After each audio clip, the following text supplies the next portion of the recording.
Hello guys, welcome back to our next video. अब की बार बहुत लेट हो गया, सॉरी। अब की बार का जेई मेंस का क्वेश्चन है एंड बहुत अच्छा क्वेश्चन है। So let us see. Let a n be a sequence such that a not ये दे रखा है, ए वन ये दे रखा है, a n plus two a n and this n is equal to ये होल नंबर्स एंड समेशन हमें पूछा है। तो देखो बेसिकली क्या है कि ये क्वेश्चन है ना, इस टाइप का बहुत बार आ जाता है। ये आज तक नहीं आया, ये न्यू क्वेश्चन है, लेकिन इस टाइप का बहुत बार आ जाता है। जब भी ए एन इस टाइप का बहुत सारा दिया एंड जब ऑप्शंस भी देखते हैं तो ऑप्शंस के ए 99 ए 100 ए 99 ए 100 मतलब इतने बड़े बड़े हैं कंपैरेटिवली 1 2 3 और समेशन भी बोल रखा है, तो इसमें कुछ ना कुछ ट्रिक लगती हैं।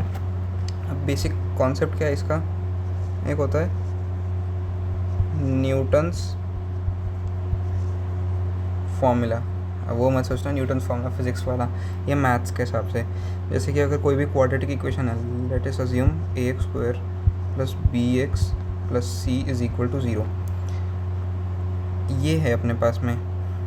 तो इसके अगर रूट है अल्फ़ा एंड बीटा, और अपने को कभी भी कुछ भी चीज़ से डिनोट कर रखी है तो अल्फ़ा पी अल्फ़ा की power n plus Q beta की पावर n, इस टाइप से हमें कभी भी ऐसे डिनोट कर देंगे, मतलब ये एस एन इस टाइप से। तो अब इस चीज़ को हम एक और तरीके से भी लिख सकते हैं। किस तरीके से? A s n plus 2 plus a into b s n plus 1 plus c s n is equal to 0। ये अब ये जो चीज़ है ये बहुत इम्पोर्टेंट है, इसको ही इन्होंने उल्टा करके बोल रखा है। तो देखो कैसे करेंगे इसको। जैसे कि अब यहाँ वाली इस इक्वेशन को मैं लिखता हूँ नीचे,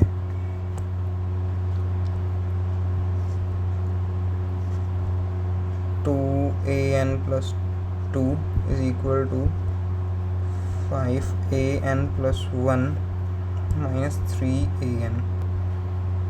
सो इसको अगर लेफ्ट हैंड साइड लेकर जाता हूँ तो 2 ए एन प्लस 2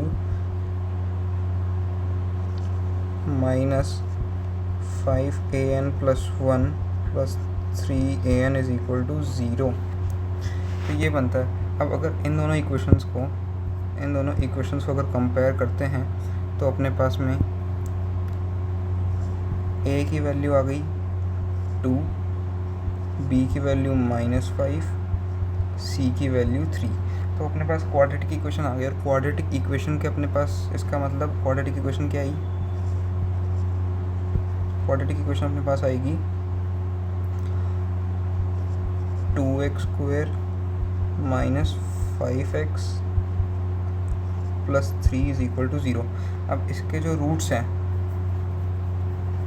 इसके रूट्स अब मिडल टर्म स्प्लिटिंग से कर लेते हैं अपने। Minus 2x minus 3x plus 3 is equal to 0। 2x common लिया, x minus 1 minus 3 x minus 1 is equal to 0। तो एक तो x की वैल्यू 3/2 आ गई एंड दूसरी x की वैल्यू 1 आ गई। तो अपने पास में x की ये वैल्यूज़ आ गई। x की वैल्यू मतलब ये दोनों रूट्स आ गए। मतलब बेसिकली अपने पास में अब alpha equal to 1 and beta is equal to 3/2 आ गया। तो इसका मतलब अपने पास एस एन भी आ गया। एस एन कैसे आ गया? एस एन की वैल्यू हो गई p इंटू 1 की power alpha plus q into 3/2 की पावर n। अब अपने पास अगर ये आ गया है, ये चीज़ आ गई है, और अपने को क्वेश्चन में ये दोनों भी दे रखा है। एस एन बेसिकली मैंने ए को एस मान लिया, तो यहाँ पे अगर आप ए एन मान लेना तो ए एन यहाँ पे दे रखा है। अब अगर आप ए मतलब एन की वैल्यू 0, इसको एन की वैल्यू 0 रखोगे, एन की वैल्यू 1 रखोगे, उस हिसाब से आपकी पी की वैल्यू और क्यू की वैल्यू होगी। पी की वैल्यू शायद -1 एंड क्यू की वैल्यू 1 आ जाएगी सॉल्व करने पे, और उसके अंदर जब आप समेशन करोगे तो बाद में आपको जीपी का फॉर्मूला बन जाएगा सेम, जैसे कि आप देख सकते हैं यहाँ पे एन आ रहा है, तो यहाँ पे एक फाइनाइट जीपी बन जाएगी जिसका समेशन का एस एन होता है ए इंटू आर की पावर n-1 अपॉन r-1, ये सम का फॉर्मूला होगा, ये आप लगाएंगे तो उसके बाद में आपका आंसर सेकंड वाला मैच कर जाएगा। Thank you.